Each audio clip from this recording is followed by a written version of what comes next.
귀한 성도들을 사랑하시며 복을 주시옵소서. 하늘 문을 열어 하늘에 신령한 복들과 이 땅에 사는 날 동안 필요한 땅의 기름진 복들로 부어 주시옵소서. 주일 예물로 봉헌하는 귀한 손길의 복을 주시되 믿음을 가지고 이 땅을 살며 어디를 가든지 누구를 만나든지 무엇을 하든지 주머니 속에 물질이 마르지 아니할 수 있는 복으로 함께하여 주시옵소서. 11조 예물 온전히 구별하여 봉헌하고 있는 성도의 심령 속에 오늘 구원받은 하나님의 자녀가 된 기쁨과 감격이 날마다 새롭게 하시고 주님이 약속해 주신 말씀이 천국의 소망이 날마다 가득할 수 있는 복된 심령으로 삼아주시고 하나님의 돌보심 가운데 가정이 영육간에 평안하게 하시고 일하는 일터가 즐겁고 보람된 일터가 되어지게 하시고 땀 흘려 수고할 때에 풍성한 수입이 주어지게 하시고 필요한 곳에 넉넉히 사용하고도 나가 은행에 저축이 되어지는 복으로 함께하여 주시옵소서. 하나님의 은혜를 깨달으며 감사 예물로 선한 소원 있어 소원 예물로 영광을 돌리는 귀한 손길들을 축복해 주시옵소서. 이 한 가지 감사의 조건이 하나님의 은혜의 역사 속에 30가지 60가지 100가지 늘어가게 하시고 하나님을 향해 품고 있는 소원마다 하나님 마음에 맞는 소원이 되게 하사 그 소원들이 풍성하게 이루어질 수 있도록 역사하여 주시옵소서. 이 땅에 사는 날 동안 우리 주님 예수 그리스도의 복음을 전하여 죽어있는 영혼을 살리는 가장 소중한 사명을 가지고 이제 이 땅을 살며 이제 복음을 전하며 살기를 원하지만 나의 말로 가서 나의 입술로 내가 복음을 전할 수 없는 그곳에도 복음이 전해지기를 열망하며 전도 선교의 물로 공헌하고 있는 귀한 종들의 발걸음과 입술을 복되게 하사 어디를 가든지 누구를 만나든지 하나님의 말씀 예수 그리스도의 복음을 증언할 때에 죽어있는 영혼이 살아나게 하시고 병든 영혼이 치료되게 하시고 낙심한 심령이 새 힘을 얻도록 역사하여 주시옵소서. 이 땅에 사는 날 동안 예수님의 손길로 어려운 이웃을 돌보라고 하신 주의 말씀을 순종하며 구제 봉사예물로 봉헌하고 있는 귀한 손길의 복을 주시되 주라 그럼 너희에게 줄 것이니고 들이되어 누르고 흔들어 넘치도록 하여 너희에게 안겨주리라 약속하신 주의 약속하심이 풍성하게 임할 수 있도록 역사하여 주시옵소서. 주님을 사랑하며 예수님 몸된 교회를 사랑하며 건축 예물로 봉헌하고 있는 귀한 손길들의 복을 주시옵소서.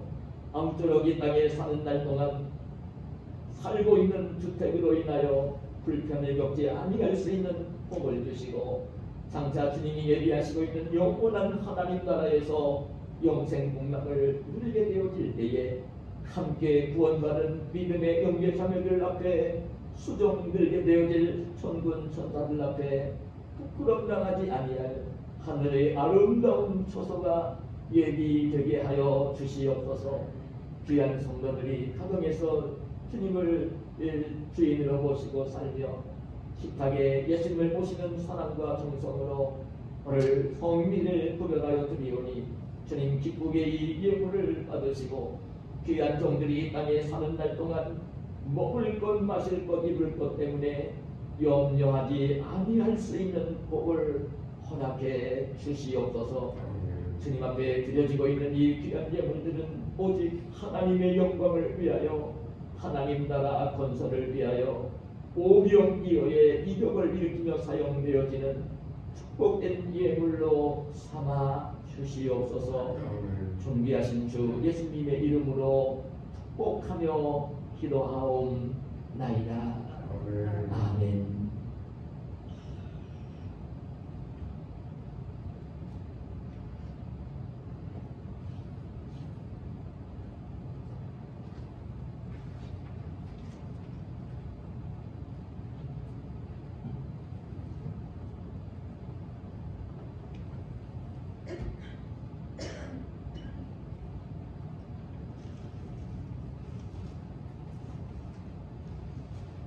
주님이 성결하시니 거룩한 질, 우리 주님께서 복을 주사 거룩하게 하신 이 날에 우리 주님이 기뻐하시는, 가장 기뻐하시는 이 예배의 자리에 올라오신 우리 성도님들을 축복합니다.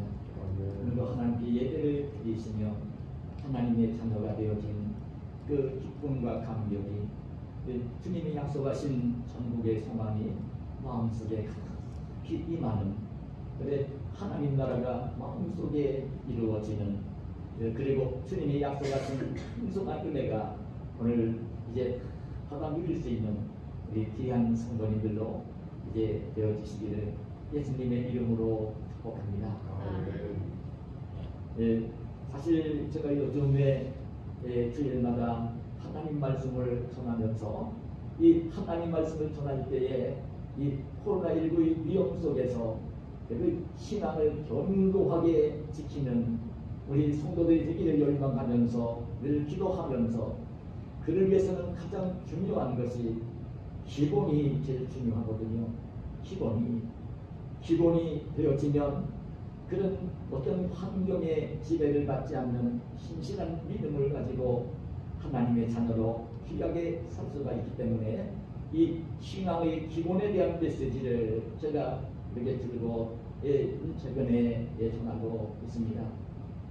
지난 주일날에는 제가 정말 어머니 뱃속에서 태어난 것으로 되는 것이 아니라 그 하나님께로부터 태어나는, 바로 예수님을 믿으면서, 예수님을 믿게 되어지면, 예수님을 믿으면 하나님으로부터 태어난 사람이 되어지는, 하나님께로부터 난 자가 되어지면 하나님의 자녀가 되는 것이고, 하나님의 자녀면 하나님의 약속해 주시고 있는 모든 복을 누릴 수 있는 주인공이 되시는 거죠.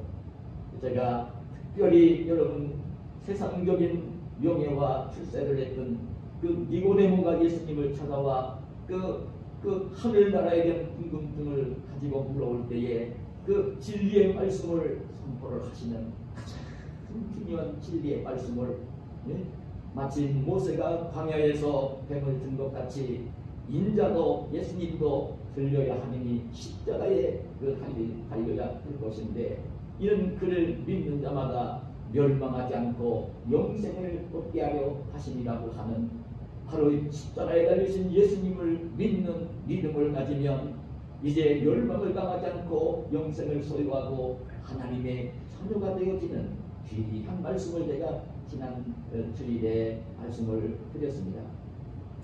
오늘은 제가 그 말씀을 묵상하면서 우리 성도들과 함께 듣고 싶은 주님의 음성이 있는데요. 정말 예수님을 믿는다는 것입니다. 그래서 말씀의 제목을 예수님을 인격적으로 만났나요? 예수님을 인격적으로 만났나요? 이 말씀의 제목을 정한 것입니다. 예수님을 인격적으로 만났느냐 만나지 못했느냐는 것입니다. 여러분, 이 예수님을 인격적으로 만났냐고 제가 좀 질문을 드리면서 말씀 제목을 정했는데요. 예수님을 인격적으로 만난다는 것은 예수님을 인격적으로 믿는다는 것입니다. 인격적으로 믿는다는 것입니다. 여러분, 우리 사람은 다른 동물들과 짐승들과 구별되어지게 사람만이 가지고 있는, 하나님의 형상대로 지음받은 사람만이 가지고 있는 인격이라는 게 있습니다. 인격이 있습니다. 근데 이 인격은 3요소입니다. 다른 짐승들과 구별되어지는 사람만이 가지고 있는 이 인격은 3요소가 있는데요. 하나는 지적인 요소이고, 하나는 정적인 요소이고, 또 하나는 의지적인 요소인 것입니다. 그러니까 예수님을 믿는다고 얘기를 할 때에, 하나님을 믿는다고 얘기를 할 때에, 이게 인격적으로 예수님을 믿고 인격적으로 예수님을 만났다고 제가 묻는 이 질문에는 어떤 내용이 있는 것이냐면, 정말 예수님과 하나님을, 성령님을 바르게 알고 있느냐, 그리고 그 예수님을 정말 마음으로 보셨느냐, 그리고 예수님을 마음으로 모셔드린 것을 입으로 시인하는, 고백하는 이 인격의 3요소, 지적인 요소, 정적인 요소, 의지적인 요소를 충족을 시키는 그 믿음을 가지고 있느냐, 이런 질문인 것입니다. 여러분, 이렇게 인격적으로 주님을 만난 사람들은요, 변했습니다. 여러분, 어떤 면 속에서 보면 그 믿음 생활을 한다고 하고 이 교회를 오르내리면서도 인격적으로 주님을 만나지 못했기 때문에 신앙이 흔들리고 말씀에 대해 순종도 하지 않고 자기 생각대로, 지식대로, 감정대로 행동을 하고 이렇게 되어지는 것을 보는 것입니다. 인격적으로 주님을 만나야 하는 것입니다. 우리가 믿는 하나님은 그 성부 하나님, 성자 하나님 예수님, 그리고 성령 하나님을 믿는 것입니다. 그 하나님은 본체가 한 분이시지만 삼위로 계시는 것을 믿는 것입니다. 그리고 그 본체는 하나이시고 삼위이신데 성부와 성자와 성령은 이 권능과 영광도 차별이 없이 동등하신 분인 것을 믿는 것입니다. 그럼 무슨 말씀이냐면 하나님을 믿는 것은 예수님을 믿는 것이고 예수님을 믿는 것은 하나님을 믿는 것이고, 그리고 그러나 하나님과 예수님을 믿으려고 하면, 믿는다면 다른 것이 아니라 하나님이 예수님 보내신 영, 그 하나님의 영, 예수님의 영, 성령님을 마음속에 모셔드릴 때, 예수 그리스도의 영을, 하나님의 영을 마음속에 모셔드릴 때, 그래서 이 모셔드린 것을 느끼면서 입으로 시인하고 고백하는 믿음을 갖게 되어질 때, 그것이 인격적으로 그 하나님과 예수님을 믿는 것이고, 그리고 이제 인격적으로 예수님을 만나게 되어지는 것입니다. 여러분, 성경은 오늘 제가 본문에 그 3절에 보면 그렇게 말씀을 합니다. 그러므로 내가 너희에게 알리노니 하나님의 영, 하나님의 영, 성령입니다. 하나님의 영으로 말하는 자는 누구든지 예수를 저주할 자라 하지 아니하고, 또 성령, 하나님의 영, 예수 그리스도의 영입니다. 아니하고는 누구든지 예수를 주시라 할 수 없느니라. 실제적으로 여러분, 저는 오늘 제가 하나님을 믿고 예수님을 믿고 성령님을 믿는 삼위일체 하나님을 믿는다는 이 말씀 속에서 오늘 정말 그 육신을 입고 이 땅에 오신 그 예수님을 하나님의 아들로 정말로 믿느냐? 그래 정말로 그 예수님을 믿으면서 예수님을 만났느냐? 여러분, 이 질문을 제가 드리는 것인데요. 저는 우리 교우들에게 이 말씀을 드리면서 그런 말씀을 드리고 싶어요. 지금 성경 말씀을 읽어보면요, 그 성부가 따로 있고 성자가 따로 있고 성령이 따로 있는 것처럼, 구분되어지는 것처럼, 마치 세 분이 있는 것처럼 그 여겨진 성경 구절들이요 많이 있습니다. 그래서 그 이단들은요 삼위일체 하나님을 부인합니다. 근데 부인하는 목적이 있습니다. 왜 부인을 하느냐면 삼위일체 하나님을 부인을 해야만 자기들만이 특수성을 가지고 있고, 그리고 그 교리를 주장하면서 여러분 전도관을 세우고 통일교를 세우고 하나님의 교회를 세우고 여호와 주님 교회를 세우고, 오늘 말하면 신천지 교회를 세우는 그 영생교, 그런 그 못된 교회를 세우는 이단 교회가 세워지는 그 세계의 복음화, 세계 복음 선교회라는 이름을 가진 JMS 이름만 보면은 너무 좋은 교회처럼 여겨지잖아요. 근데 이런 이단들이 왜 그 주장을 하느냐면요, 삼위일체 하나님을 얘기를 하면 이단 교주들이 설 자리가 없어져요. 근데 이제 그 하나님 예수님, 그 이제 성령님을 다른 분으로 이제 더 약화시켜 가면서 그 증언을 하면서 미혹을 하는 것을 보는 것입니다. 근데 여러분, 성경을 여러분 저는 부끄러움이 없이 고백하는 것은요, 이 나이가 먹도록 여러분 제가 청년 시절부터 성경을 읽었지만 이 성경을 어떤 부분 수만 번을 읽었어요. 그러면 고백입니다. 수천 번을 읽었습니다. 수백 번을 읽었습니다. 제가 이 하나님의 말씀을 읽고 묵상하는 이 시간들을 제가 게으름 피우지 않고 보냈기 때문에 오히려 제가 처음에 목사가 되었을 때보다 지금 하나님 말씀에 대한 깊이가 한없이 깊어진 것을 제 자신이 많이 깨닫습니다. 어떤 성경 구절을 보아도 하나님의 뜻이 무엇인가를 분별을 할 수가 있는 영광이 활짝 열린 것을 지금 깨달으며 성경을 읽어갑니다. 근데 여러분, 사실 이런 말씀을 제가 드리는 이유는요, 지난 주간에 어떤 한 청년이 교회 전화를 걸었어요. 그런 전화가 종종 옵니다. 우리 교회 성도가 아닙니다. 어떤 청년 같더라고요. 근데 전화를 딱 걸면서 근데 딱 하는 내용이 뭐냐면 성경 말씀은 짝이 있다고 얘기를 하고 연결되어 있다고 하는데 목사님 그게 올바른 그 말이로 해석인가요? 그걸 묻는 거예요. 난 그 말을 듣자마자 이단에 좀 미혹을 받고 있는 청년인 것이 확실히 느껴졌어요. 여러분, 여호와 증인이나 이단들이 그렇게 얘기를 해요. 이사야서에 나오는 그 말씀을 그 성경 말씀 짝이 있다는 얘기를 하면서 실은 그 말씀의 의미를 보면 이 동물들보다 짝이 있다고 하는 그런 의미로 약긴 은혜를 보는 그런 말씀인데 그래가지고 이제 이단들은요 짝을 얘기하면서 성경 구절 어디를 펴면 그 말씀 짝에만 또 어디가 있다는 얘기를 하면서 자기들만이 뭐 성경을 전하는 것처럼 그렇게 해석을 하면서 미혹을 해가는 모습을. 그래서 제가 청년한테 그랬어요. 이런 얘기 저런 얘기 몇 가지를 물어봐요. 그래서 제가 듣고 있다가 성경 말씀은 짝이 있다 뭐 그렇게 얘기를 하면 안 되고 성경 말씀은 이 창세기 1장 1절부터 요한계시록 22장 21절까지 다 하나님의 말씀입니다.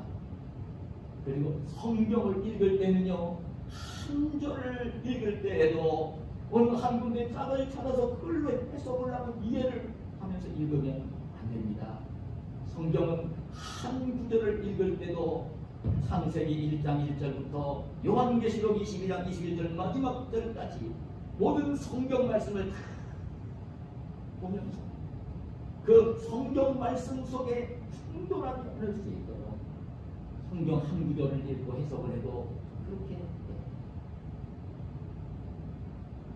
그리고 굉장히 어려운 얘기잖아요.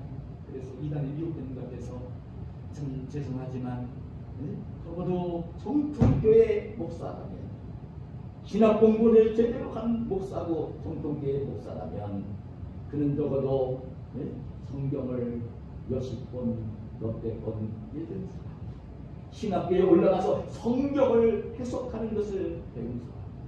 그러니까 그때 다른 데가 미혹당하지 말고 정통교회 찾아가서 그 목사님께 궁금한 게 있으면 물어보면서 신앙생활을 하라는 그 얘기를 제가 해줬습니다.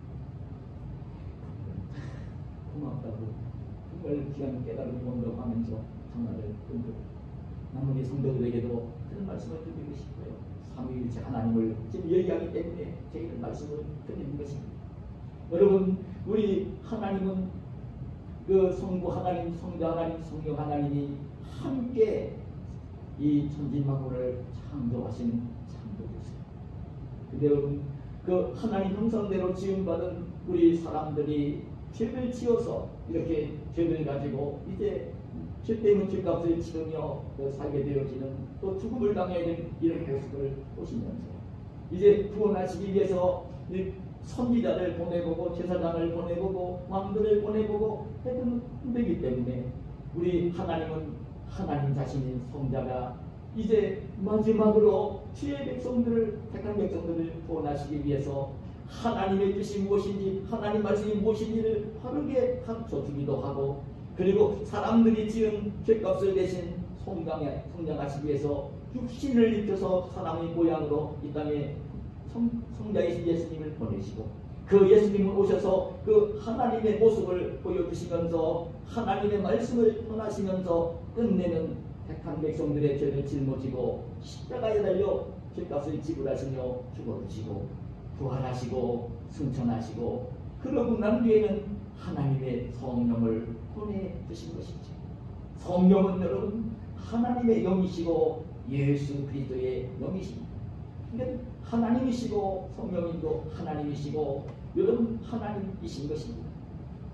오늘 저는 우리 교우들에게 말씀을 드리고 싶은 것은요, 실제적으로 지금 신앙생활을 하면서 예수님을 주님으로 하나님의 아들로 믿고 있다, 고백을 하고 있다. 그러면요 정말 예수님을 믿는 사람이에요. 왜냐하면 성령을 받지 않고서는 예수님은 주님이라 할 수 없어요. 안 돼요. 누구도 안 되는 거예요. 성령을 받지 않고서는요 하나님을 절대 아버지라 부를 수 없어요. 성령, 그 양자의 영, 예수 그리스도의 영을 받은 자만이 하나님을 아빠, 아버지라 부를 수 있는 거예요. 그래 하나님을 아버지라 그리고 예수님을 주님이라 부를 수 있는 사람은요 지금 이제 인격적으로 예수님을 믿는 사람, 인격적으로 예수님을 만난 사람이라고요. 그런데 그렇게 이후로는 고백을 하면서도요 많은 그 성도들이 이렇게 인격적으로 주님을 만난 기쁨과 감격을 누리지 못하고 그 감사를 하지 못하고 그 하나님의 뜻을 따라 기쁨 속에 살지도 못하고 그 하나님 뜻이 분명한데도 그거 순종을 못하고 그냥 세상에 끌려서 믿지 않는 사람처럼 자기 지식으로 경험으로 상식으로 뭔가를 이제 인생을 살고 있는 그 많은 사람들을 보는 거예요. 인격적으로 반드시 주님을 만나야 되는 것입니다. 여러분 인격적으로 주님을 만난다고 얘기를 할 때에 저는 떠오르는 인물이 있습니다. 베드로 사도입니다.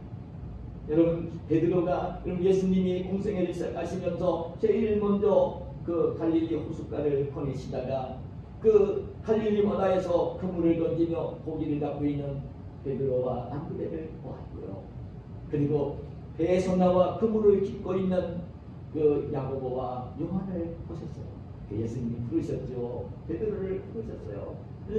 나를 따라오라. 내가 너희로 사람을 낚는 어부가 되게 하리라. 사실 그때 이 베드로는 예수님을 이제 선생님으로 알고 이제 따르게 되었어요. 근데 이 베드로가 그 자기 집도 버려두고 고기를 잡던 그물도 버려두고 자기 생업도 버려두고 그 모든 것을 버려두고 예수님을 따르게 되어졌을 때는요, 예수님을 그냥 선생님이 스승이 아니라 예수님이 자기 하나님이신 것을 알아보고 주님인 것을 알아보고 믿게 되어질 때에 그게 되어졌어요. 여러분 그렇게 부름받은 이 베드로가 예수님을 스승으로 모시고 있었지만 따라다니지 아니하고 그래도 이제 생업이 고기를 잡는 일이니까 어느 날 이 갈릴리 바다로 나와 고기를 잡으러 나갔습니다. 밤새도록 그물을 던지며 밤에 고기를 잡으니까요, 낮에는 고기들이 도망을 가니까요, 밤새도록 그물을 던지며 고기를 잡았는데 한 마리도 고기를 잡지 못했습니다. 그날따라 그래 밤이 새고 날이 새고 이제는 고기를 잡히지 않는 시간이 되어서 고기를 한 마리 잡지 못하니 베드로는요 허탈한 심정을 가지고 이제 집으로 돌아가기 위해 바닷가로 나와 그물을 치고 있었습니다. 그런데 그때 예수님이 바닷가로 오신 것입니다. 근데 이른 아침인데도 많은 무리들이 사람들이 예수님의 뒤를 따라 나온 거예요. 그때 예수님은 그물을 치고 있는 베드로에 올라타시면서 이미 안면이 있고 제자였으니까 올라타시면서 베드로에게 요구를 했어요. 이 배를 좀 육지에서 떨어지게 해달라고.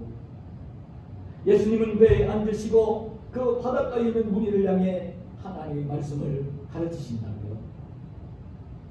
그 하나님 말씀을 가르칠 만큼 가르치고 난 뒤에 시간이 꽤 흘렀겠죠. 아침 뒤에 베드로에게 어떤 말씀을 하셨냐면 깊은 데로 가서 그물을 내려 고기를 잡아.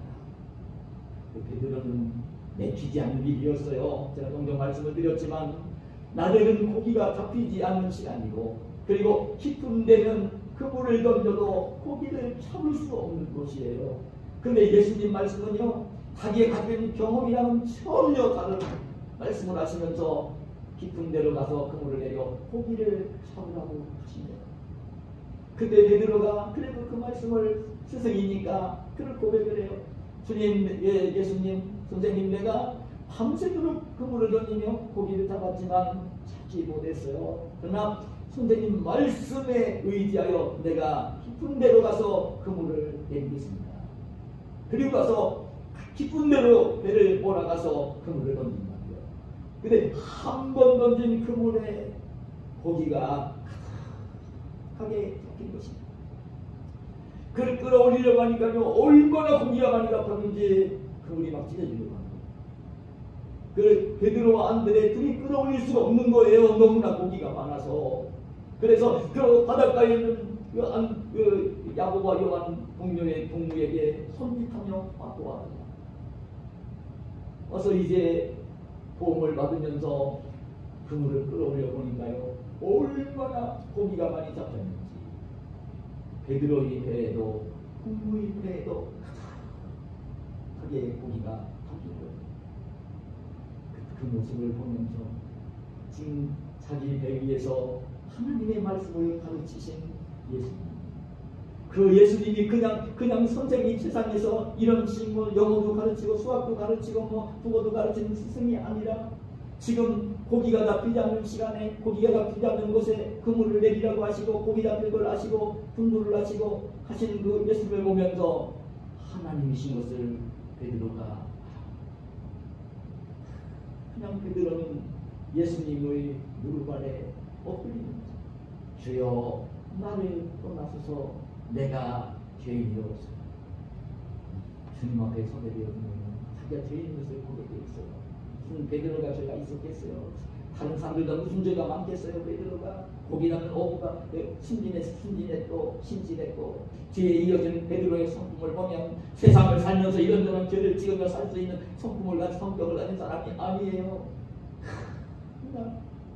주님이, 예수님이 하나님이신 것을 알아보았을 때에 엎드리며 죄인입니다 원하시다. 그때 그 고백을 들으면서 예수님이 그랬죠.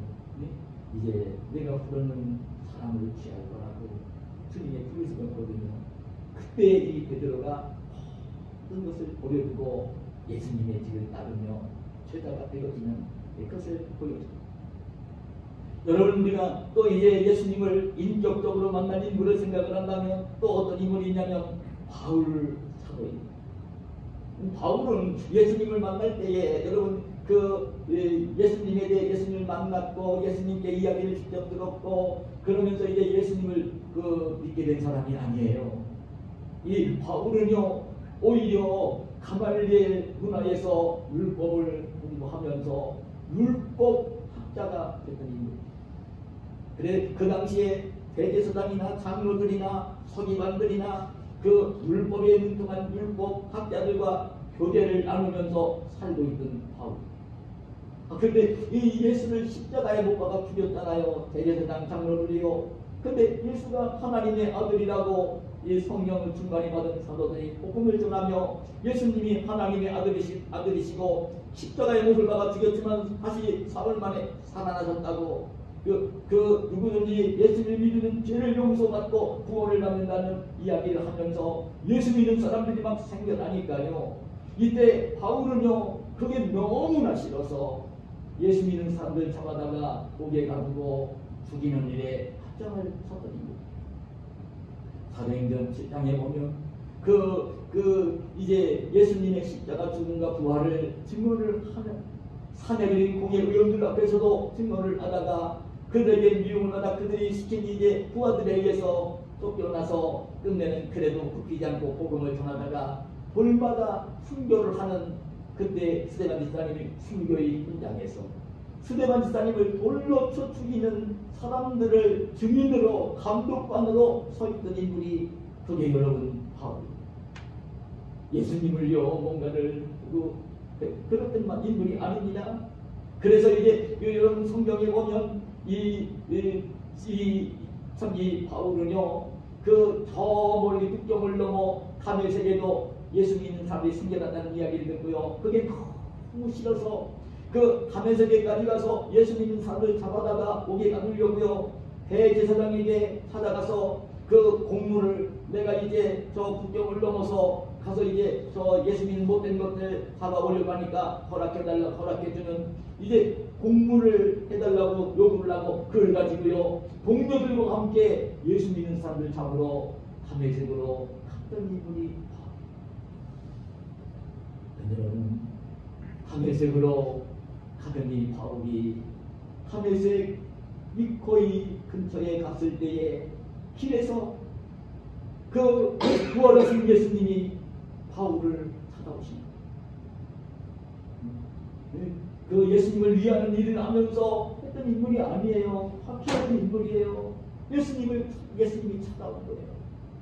근데 얼마나 밝은 빛으로 찾아오셨는지 이 바울은 찾아오신 그 예수님을 처음에 예수님을 몰랐지요. 그러나 하나님이신 것은 알았어요.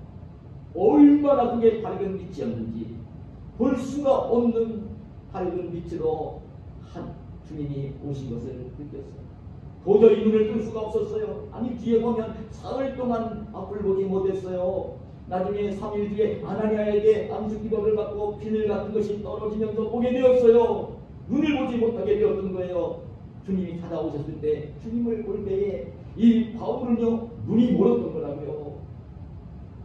그래 땅에 엎드러졌어요. 그래서 찾아오신 분이 사람은 아닌 게 분명하고 그래서 하나님이신 것 같고 그래서 이제 이 바울이 엎드리면서 그랬어요. 주여 누구십니까? 주님인 걸 알았어요.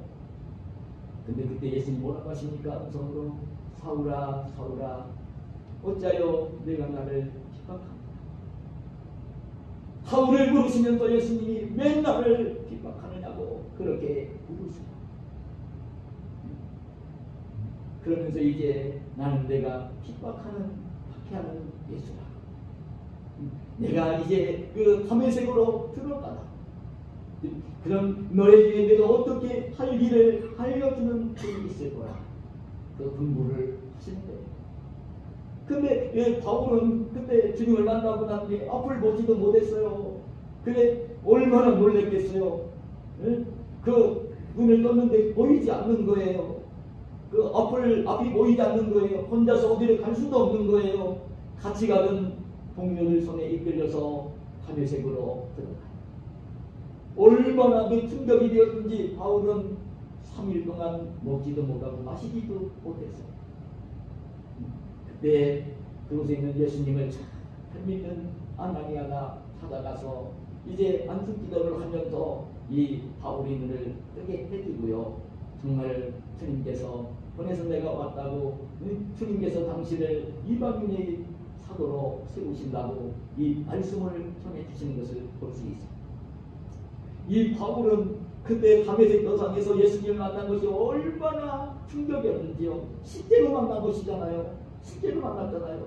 얼마나 충격이 되었든지 바울은 그래 그 이제 평생을 잊을 수가 없었어요. 그래서 사도행전 22장에 26장에 보면 여러분 바울 사도가 거기에서 이제 그 예수님을 만났던 그때 내용을 2장에서 말씀을 하고 계시고 22장 26장에서 다시 바울이 증언을 하는 것을 봅니다.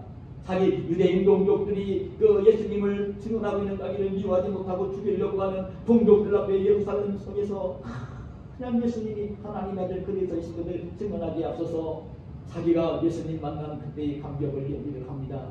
그리고 자기를 미워하며 호송하려고 하는 그 당시 아그리파 왕 앞에 이제 그 자기가 예수님 만난 것을 고백을 하면서 증언을 하는 모습을 볼 수가 있어요. 예수님 만난 이 바울은 충격적이었어요. 그 충격적으로 이 예수님을 만난 이 바울은요 바로 다메섹 도상에서 아나니아의 기도를 받고 눈을 뜨고 난 뒤에 180도 사람이 변해서 그 예수 믿는 사람들 잡아다가 죽이는 이 바울이 오히려 예수님이 하나님의 아들이시고 그리스도라고 복음을 전하는 전도자로 변화되어지는 모습을 보는 거예요. 인격적으로 이 바울이 예수님을 만났던 것이에요. 그러니까 인격적으로 주님을 만난 이 베드로는요 복음을 전하면서 얼마나 고난을 당했는지 모릅니다. 순환을 당했는지 모릅니다. 죽음의 고비를 넘겼는지 모릅니다. 그 어려운 일이 올 때에도 불안이 아니하고 순교를 하는 것까지 하나도 두려워하지 아니하고 그 주님 부탁하신 복음을 전하는 일을 위해 평생을 살아가. 그리고 끝내 로마의 감옥에서 순교를 당하는 바울의 모습을 보는 겁니다. 근데 여러분, 제가 오늘 이 말씀을 드리면서 우리 교우들에게 상당한 마음이 드는 거예요. 예수님 믿는다고 신앙 고백도 하고, 그 하나님 내가 믿는다고 고백도 하고, 그렇게 이제 교회도 다니고, 그렇게 하면서도 인격적으로 주님을 만난 이 기쁨과 감격이, 그 예수님을 믿고 있는 성령이 오셔서 나와 함께 계시는 하나님을 모시고 있는 내 자신이 얼마나 존귀한 사람인지, 이 세상에 누구도 비교할 수 없는 가장 존귀하신 주님을, 예수님을 마음속에 모시고 살고 있으면서도 그를 깨닫지를 못합니다. 하나님 말씀에 순종도 하지 않고요, 세상 사람들과 비교를 하면서 뭔가가 부족하면 실정설방하고요, 조금만 신앙생활하다 어려운 일이 오면 길을 돌아보면서 갈팡질팡하고요. 이 여러분, 주님을 모신 인격적으로 만난 기쁨과 감격이 부족하기 때문에 그런 거예요. 여러분 아셔야 됩니다. 여러분 지금도 그래, 인생생활하면서 나는 어떤 목사님이 신앙간증을 하면서 그런 얘기를 들어본 적이 있어요. 자기도 이제 목사의 아들도 태어나서 신앙 공부를 하고 목사가 되고 교회를 섬기면서도 이 목사님도 한동안 갈등을 했다는 거예요. 네? 정말 바울서처럼 예수님을 만나야, 정말 예수님이 찾아와서 자기를 만나줘야 밝은 빛으로 주님의 거룩한 음성으로 찾아와 자기를 만나서 자기가 그렇게 만나야 정말 만난 것이 아니겠나.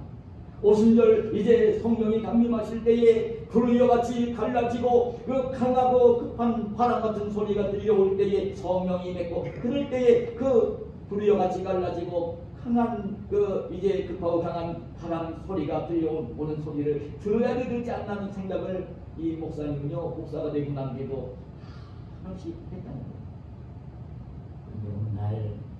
근데 어느 날 성경을 읽다가 오늘 이 고린도전서 12장 3절, 성경으로 아니하고는 누구든지 예수를 주시라 할 수 없느니라. 이 말씀을 읽으면서 얼마나 충격을 받았는지, 이미 자기 안에 주님이 계신 것을 알지 못하고 자꾸 그 다른 어떤 경험을 통해서 뭔가를 이제 그 주님을 만나려고 하는 생각을 했던 자신을 돌아보면서 그 마음을, 하나님의 귀한 말씀을 깨달았다고 해요. 여러분, 실제적으로 그런 것입니다.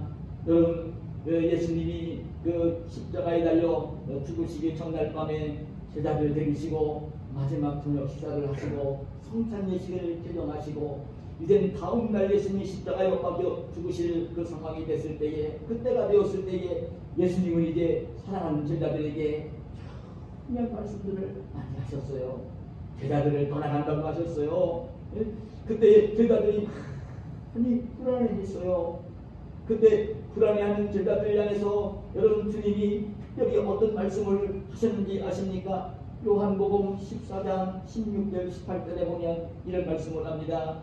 내가 아버지께 구하겠으니 그가 또 다른 보혜사를 너희에게 주사 영원토록 너희와 함께 있게 하리니 그는 진리의 영이라. 세상은 능히 그를 받지 못하나니 이는 그를 보지도 못하고 알지도 못함이라. 그러나 너희는 그를 아나니 그는 너희와 함께 거하시며 또 너희 속에 계시겠습니다. 내가 너희를 고아와 같이 버려두지 아니하고 너희에게로 오리라. 그런데 이 14장부터 뒤에 이어진 말씀을 보면 이제 다른 보혜사를 보내시겠다는 얘기를 하시면서 이 뒤에 이어진 그 보혜사 이야기를 하시면서 요한복음 16장 7절 8절에 보면 다시 이런 말씀을 하세요. 그러나 내가 너희에게 실상을 말하노니 내가 떠나가는 것이 너희에게 유익이라. 내가 떠나가지 아니하면 보혜사가 너희에게로 오시지 아니할 것이요 가면 내가 가면 내가 그를 보혜사를 너희에게로 보내리니 그가 와서 보혜사 성령이 와서 죄에 대하여 의에 대하여 심판에 대하여 세상을 책망하시리. 굉장히 중요한 말씀을 하신 것입니다. 예수님이 제자들 향해 그 말씀을 하신 것입니다. 내가 이제 아버지께로 가는데 너희를 떠나가는데 내가 이제 아버지께 내가 성부 아버지께 구했다는 것입니다. 그때 그럼 이제 성부 아버지께서 다른 보혜사를 너희에게 보내주실 거라고. 근데 그 보혜사는 너희에게도 와서 너희와 함께 있게 될 것이라고. 너희 속에 함께 있게 될 것이라고. 네? 그러면서 하시는 말씀이 실은 내가 너희를 떠나가는 것이 너희에게 유익한 거라고. 내가 떠나가지 않으면 보혜사 성령이 너희에게로 오지 않을 것이고 내가 떠나가야지 보혜사가 와서 너희와 함께 줄 거라고. 이제 내가 너희를 그와 같이 버려두지 않냐고 내가 너희에게로 오겠다고 예수님이 이 말씀을 하신 것입니다. 이 말씀의 의미가 무엇인지 아십니까? 예수님이 아버지 성부 하나님께 기도를 했다는 것입니다. 그랬더니 성부께서 다른 보혜사를 보내주시겠다는 것입니다. 여기 나오는 여러분이 다른 보혜사가 무엇입니까? 여러분 지금 예수님 말씀하실 때에 여러분이 보혜사 뒤에는 이제 다른 보혜사라고 안 하고 보혜사라는 말로 이어집니다. 성경은 전체를 봐야 되는 것입니다. 그 보혜사는 성령을 가리키는 말. 지금 보혜사는 예수님 자신이셨고요. 그리고 예수님이 성부 하나님께 기도했을 때 하면 성부께서 보내주실 다른 보혜사는 성령이시고. 보혜사라는 말은 여러분 그 원문에 보면 파라크레토스라고 얘기를 합니다. 이 말은 어떤 의미냐면요, 그 단어의 의미가 곁에 서 있는 자, 위로하는 자, 보호해주는 자, 인도하는 자. 이 말이 보혜사. 여러분 예수님은 보혜사이셨습니다. 그래서 예수님은 하나님으로 이제 제 백성들과 임마누엘 함께 하시기 위해서 육신을 입고 이 땅에 오셨던 것입니다. 육신을 입고 이 땅에 오셨던 주님은 이제 사랑하는 제자들 곁에 함께 하시면서 이제 하나님의 말씀을 가르쳐 주시고 인도하시고 보호하시며 지상생애를 보내신 것입니다. 근데 이런 보혜사이신 예수님이 그 말씀을 하시는 거예요. 사실은 내가 너희를 떠나가야 너희가 유익하다. 내가 떠나가야 다른 보혜사가 오실 거다. 다른 보혜사가 오면 너희와 함께 될 것이고 너희 속에 함께 있게 될 거라고 그 말씀을 하시고 난 뒤에 내가 너희를 보아와 같이 버려두지 않냐고 다시 오시겠다는 말씀을 하신 것입니다. 여러분 여기 다른 보혜사는 바로 성령님을 가르치는 것입니다. 보혜사는 예수님이시고 다른 보혜사는 성령님이신 것입니다. 성령은 하나님의 영이시고 예수 그리스도의 영이신 것입니다. 이 육신을 입으신 예수님이 왜 제자들과 함께 있지 않냐고 떠나가야 할 제자들의 유익하냐면요. 여러분 우리 이제 말씀 속에 우리가 이해가 되어지는 것이 바로 그것입니다. 육신을 가진 예수님이 육신을 가진 모습으로 이 땅에 계시면요. 베드로가 예루살렘에 있고 바울이 로마에 있으면 그때 예루살렘에 있는 베드로 곁에 예수님이 계시면 로마에 있는 바울 곁에는 있을 수가 없어요.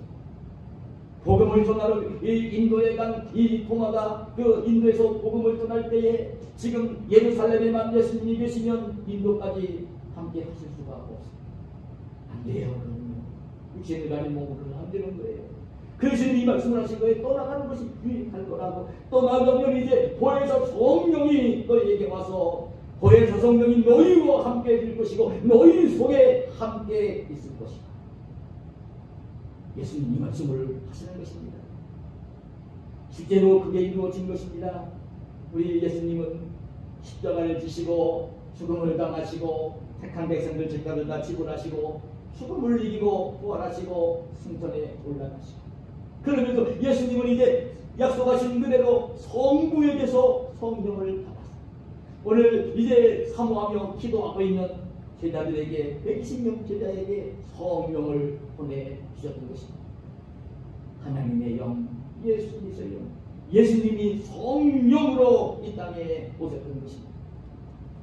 예수님이 성령으로 오셔서 성령으로 오신 예수님은 베드로의 마음속에도 함께 계시고 안드레의 마음속에도 함께 계시고 마태의 마음속에도 함께 계시고 영접한 성령이 들어갔어요. 이제 도마의 마음속에도 들어가시고 베드로가 예루살렘에 있어도 거기 함께 계시고 도마가 인도에 가 있어도 거기 함께 계시고 예수님은 성령으로 오셔서 각기 영접을 한 성령을 영접한 그 심령 속에 들어가서 함께 해주시게 된 것입니다. 여러분, 성령은 하나님의 영이시고 예수 그리스도의 영이십니다. 성령은 하나님이시고 예수 그리스도이신 것입니다. 근데 이 성령을 그래 여러분 받은 사람, 이 성령을 받은 사람은 이제 이 마음속에 예수님을 모시고 있는 사람, 성령님을 모시고 있는 사람은 예수님을 마음속에 모시고 있는 사람, 존귀한 사람이 된 거예요. 여러분 이해가 되시는지 모르겠습니다. 여러분 성목사가 교회에 있을 때에도 주님은 성목사의 심령 속에 늘 함께 계십니다. 우리 최 권사님 당김에가 계실 때에도 성령님은 우리 주님은 권사님 심령 속에 그 가정 속에 함께 계십니다. 우리 김갑동 집사님 출근하는 직장에 가셔서 그 거기에 주님께서 함께 계시고 집사님 심령 속에 예수님이 함께 계십니다. 대성들이 주님은 함께 해주시는 분입니다. 임마누엘 해주시는 분입니다. 임마누엘 해주시는 분입니다. 그대로 아셔야 되는 것이 그럼 어느 때에 이 성령이 그렇게 찾아와서 그 성령이 찾아와서 성령이 그 마음속에 들어올 수 있느냐. 주님께서 이 약속을 하셨죠. 계시록 3장 20절에 보면 볼지어다 내가 문 밖에 서서 두드리노니 누구든지 내 음성을 듣고 문을 열면 내가 그에게로 들어가 그와 더불어 먹고 그는 나와 더불어 먹으리라. 예수님 오셔서 이때 예수님 오시는 성령으로 오신다는 것입니다. 성령으로 오신 예수님 땅문을 막 두드리세요. 근데 마음을 이렇게 열어드리면 예수님이 들어오셔 영접이 되어져서 이제 예수님이 함께 계시면서 먹고 마시고 생활을 해주시겠다는 약속을 하시는 것입니다. 근데 여러분 어느 때 예수님이 그렇게 와서 이 마음을 두드릴까요? 내가 어떻게 할 때에 이 예수님이 예수님의 영이 성령이 내 마음을 두드리시면서 내 마음을 열게 하시고 들어오시고 함께 해주실까요? 여러분 아셔야 됩니다. 지금 하나님의 성령이 찾아오시고 하나님의 성령이 마음을 두드리시고 하나님의 성령이 들어가시는 심령이 되어지는 것은요, 하나님의 말씀을 들을 때, 하나님의 말씀을 들을 때입니다. 그리스도에 대한 말씀을 들을 때입니다.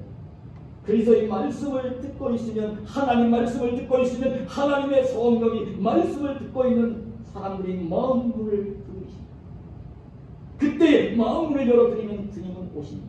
안 열어드리면 못 들어가십니다. 들어오십니다. 그리고 함께 주시는 것입니다. 그래서 로마서 10장 17절에 말씀을 하시는 거예요. 믿음은 들음에서 나며 들음은 그리스도의 말씀으로 말미암아. 그리스도의 말씀을 들을 때에 성령이 와서 내 마음을 들으시고, 그리고 이제 정말 예수님이 믿어지시고, 그럼 내 마음을 열어드리고 믿으면 주님 들어오시고 내 안에 함께 해주시게 되시는 것입니다. 여러분, 우리가 잘 알지만 사도행전 10장에 보면 그 예수님을 알지 못하면서도 유대 나라에 가서 로마의 백부장인 코넬료가 유대인들과 교제를 나누면서 그래도 경건한 유대인들이 하나님을 경외하며 살고 있는 모습이 좋아 보여서 정말 이 코넬료가 하나님을 섬기게 되었습니다. 이 코넬료가 이방인입니다. 그 로마서 10장에 보면 그 1절 이하에 보면 이 코넬료가 얼마나 신실하게 하나님을 섬기는지요. 경건하여 온 집으로 더불어 식구들과 함께 그 하나님을 경외하며, 그리고 어려운 백성들을 구제도 하며 항상 기도를 하는 모습을 볼 수 있습니다. 이 코넬료입니다. 근데 그 모습과 이분은 이 고넬료가 온전한 믿음으로 구원의 은총을 누리며 살 수가 없거든요. 그래 하나님은 그때에 하나님 경외하고 구제하고 그리고 기도 한다고 해서 그거 되는 거 아니거든요. 예수님을 믿어야 되는 거거든요. 마음속에 모셔야 되는 거거든요. 여러분 그러지 말아야 됩니다. 지식적으로 안다고 해서 하나님을 믿는 건 아닙니다. 왜 이런 말씀을 드리냐면요, 예수님 당시에 대제사장은 날마다 성경 읽으면서 가르치며 살던 사람입니다. 서기관들 가운데도 물론 신실한 믿음의 사람이 있었지만 성경 말씀을 가르치면서 사는 그 제사장들, 서기관들이 많이 있었습니다. 그런데 사실은 예수님을 안 믿었어요. 실은 하나님을 안 믿은 것입니다. 그러니까 예수님을 십자가에 못 박아 죽이는 것입니다. 자기는 하나님을 잘 섬긴다고 한 것입니다. 남들보다도 경건하게 생활한다고 가지고 있었습니다. 대제사장, 서기관, 바리새인들 그런 사람들입니다. 그런데 하나님은 믿는다고 하면서도 실은 예수님을 안 믿기 때문에 예수님을 안 믿는 것은 하나님을 안 믿는 것입니다. 이 고넬료의 모습이 그랬던 것입니다. 그래서 이 신실한 믿음을 갖게 하려고요, 하나님은 천사를 보내서 고넬료에게 지금 그 고넬료가 있는 가이사랴에서 조금 남쪽으로 있는 요파에 베드로 사도가 복음을 전하러 와서 머물고 있었습니다. 지금 요파로 사람을 보내 베드로를 불러오라. 분부를 합니다. 천사를 보냅니다. 천사를 보내요. 하나님이 고넬료를 사랑해서. 그래 천사의 분부를 받고 이 고넬료가 사람들을 이제 이 베드로를 불러오라고 보냅니다. 그때 베드로에게도 하나님의 환상을 보여줍니다. 여러분 참이 정결하지 못한 짐승이 담겨있는 보자기가 하늘에서 내려오는 광경을 보여주면서 잡아먹으라고 베드로에게 주님이 일깨우십니다.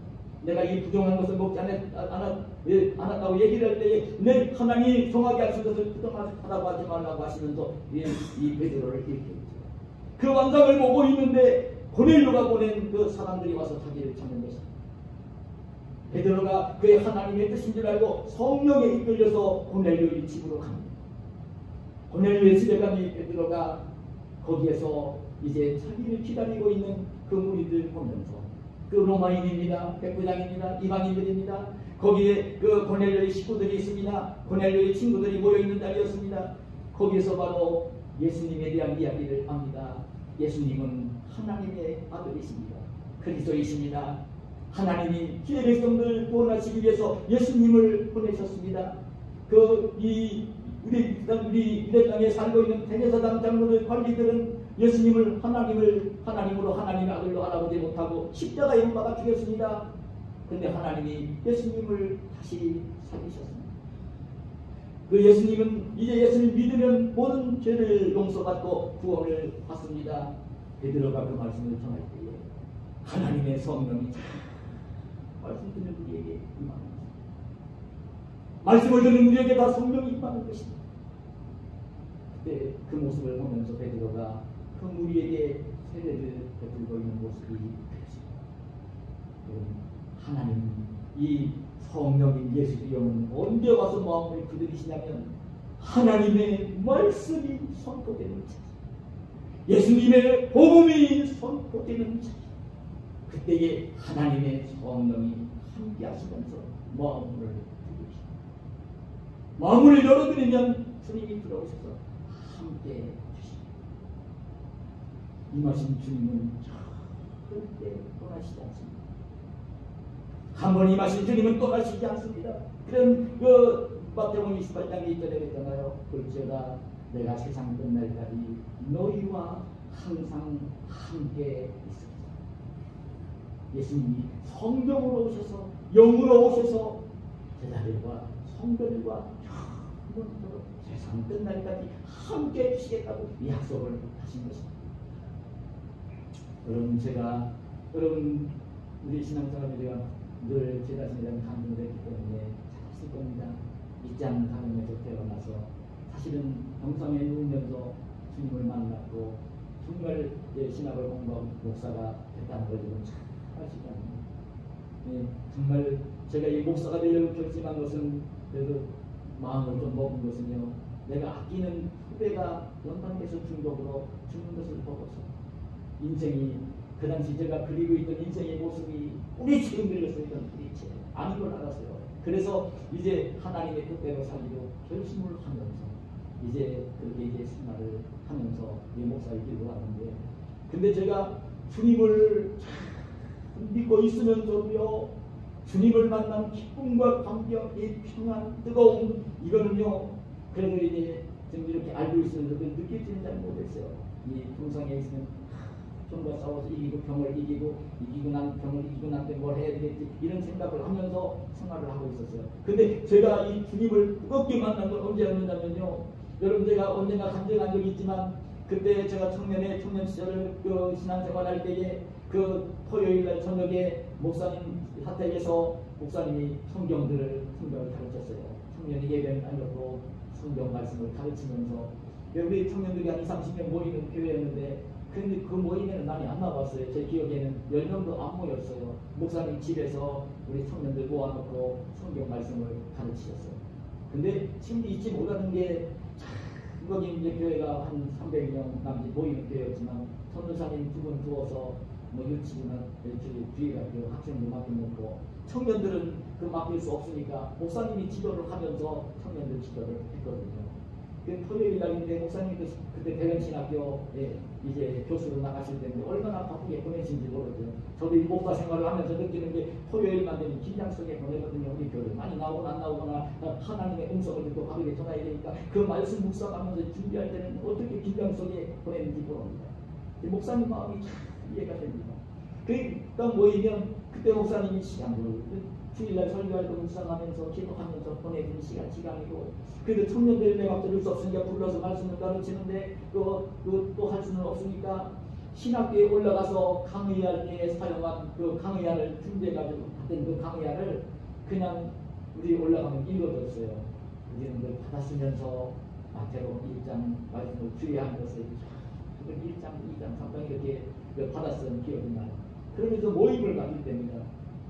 제 기억에는 그 2월 달입니다. 그때 날씨가 추웠고 지능대비가 내리고 있었고요. 그런 날인데, 그날 토요일날 청년이 모임에 간 거예요. 근데 지금은 이제 지금 제가 불편해서 지팡이 2개 됐지만, 그때 한 지팡이 하나씩 들 텐데, 그래도 지팡이 하나를 소리에 사진 넘어졌어요. 제가 넘어졌어요. 근데 목사님 사택이 우리 집에서 올라가면 교회당을 지나고 또 진명계를 돌아서 이제 가야 목사님 사택이 있는데, 진흥계비 갈 때는 괜찮았다가 진흥계비가 내려가지고 보니까요, 다 땅이 젖은 거, 일단 포장도 안 되는 땅은 젖었고 군데군데 낮은 데는 물이 고여있고, 그 청년의 모임을 마치고 나왔는데 함께 모였던 청년들은요, 눈이 내리고 추우니까 다 돌아가 버리더라. 다 돌아가더라고요. 근데 목사님 배웅을 나와서 참 할기 참 안타까웠겠죠. 저 혼자 남아서 이제 올라오는데 저도 배움을 다시 들어가시고, 근데 참 얼마나 슬픈지 모릅니다. 내가 건강했더니 2분 3분 거리면 뛰어가면 3분 4분 5분 3분 4, 4분이면 뛰어갈 수 있는 거리. 이게 용기가 안 나는 거예요. 한쪽에 성경을 들어가지고 집합니다. 미끄러 넘어지면 이제 그때야 이제 뭐 이 옷 같은 말은 되겠지만, 성경책 그냥 땅바닥에 불리면 성경책도 돌리고, 그때 이 몸 아픈 게 얼마나 서러운지, 정말 인생을 안 살고 싶다, 그냥 그만두고 싶다.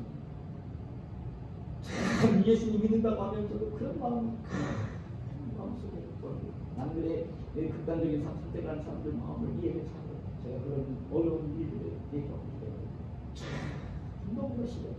너무나 외롭고 너무나 슬프고 너무나 고통스럽더라. 근데 놀라운 일이었어요. 놀라운 일이었어요.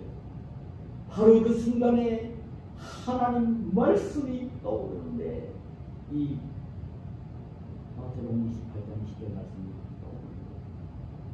내가 세상 끝날까지 너와 항상 함께 있을 거야. 내가 세상 끝날까지 너와 항상 함께 있을 거야. 그러시면 주님 그러시더라고요. 하나님 힘들지? 내가 알아. 내가 너무 애롭지? 네? 내가 너무 슬프지? 그 말씀을 하십니다. 내가 너와 함께 있고 너와 함께 아파 내 마음도 아프고 내가 함께 하신다고 하면서 나보다 주님이 나를 더 사랑하신다는 그 말씀을 하시더라고요. 내가 나를 사랑하는 것보다 주님이 나를 더 사랑하신다는 말씀을 그때 하세요. 주님께 내리는 날인데 땅에 지러서 돌아오는데요. 그냥 얼마나 마음속에 기쁨이 있고 평안이 넘치는지 여러분, 주님이 함께 계신 것을 그때는 제가요 몸불편해도 피부가 나왔어요. 지금도 그렇습니다. 주님이 함께 계신 것을 알았을 때는요 내가 얼마나 존귀한 사람인 것을 알았어요. 몸은 좀 불편하다 하더라도 그거 비교할 수 없는, 그 누구와도 비교할 수 없는 주님이 함께 계시고 나와 함께 생활해 주시는 나보다도 나를 더 아끼고 사랑해 주시는 그때 좀 차분하게 살았어요. 그때는 제가 누구를 만나도 나도 초라해지지도 않았고 몸을 변하라 그래서 그냥 남들에게 그렇게 기도해 보이지도 않았고요. 그렇게 주님 만나고 난 뒤에 변화가 됐습니다. 여러분, 우리 주님은 우리 예수님 믿는 사람들과 함께 해주시는 분입니다. 성령으로 오셔서 함께 주시는 분입니다. 예수님을 인격적으로 이미 만났기 때문에 예수님을 믿는다고 고백을 한 것입니다. 그럼 성령으로 오셔서 마음속에 함께 계시는 예수님이 계시는 것입니다. 눈을 감으나 눈을 뜨나 힘들고 어려울 때나 어디를 가든지 잊지 말고 전 담대한 신령을 가지고 하나님의 자녀된 기쁨과 감격을 가지고 높은 자존감을 가지고 풍성하게 땅을 승리하며 사십니다. 저와 여러분이 되시기를 예수님의 이름으로 축복합니다. 하나님 감사합니다. 주님께서는 오늘도 우리를 너무나 사랑하셔서 이렇게 예수님 믿는 믿음을 가지고 살고 있으면서도 너무나 세상을 살면서 이렇게 주눅이 들고 초라해지는 우리의 모습을 안타깝게 여기시며 예수님을 인격적으로 만난 기쁨과 감격을 누리며 정결하게 이 땅을 잘 들어있게 오시는 하나님의 음성을 들려주시노니 감사합니다. 말씀 앞에 겸손하게 하시고 오늘 말씀으로 살아옵소 하시는 주님을 깨달으며 내 안에 주님이 계신 것을 깨달으며 오늘 주님을 모신 신명을 가지고 늘 담대하게 자존감을 가지고 이 땅에 살 때에 어디를 가든지 누구를 만나든지 귀하게 인생을 사는 우리 모두가 될 수 있도록 역사하여 주시옵소서. 예수님의 이름으로 기도하옵나이다.